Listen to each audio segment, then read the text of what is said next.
I got this 10% rule that I go by. Meaning that if I don't have 10% of the 100% value that I have in the bank, I don't touch it. So let's say, for example, that I have a car that I want that costs $100,000. If I don't have at least $1 million in the bank, I don't touch that car.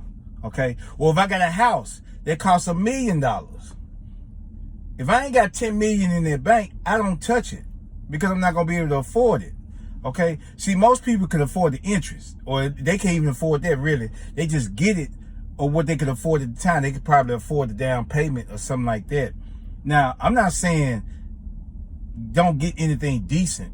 If you're gonna get something decent, then get something that you can afford and just use that to build your credit until you can afford to be able to, be able to pay it off at a certain time. So if you can afford something on a monthly payment, go ahead and get something and then make sure it's decent enough to get you around.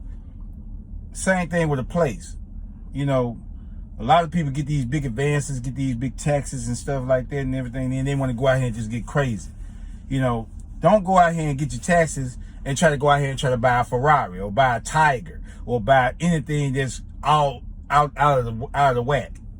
So get something that you can get, that you can afford, and if you can't afford to pay it off, at least use it to be able to build your credit, because you're going to need some credit at some point, no matter how much money you got.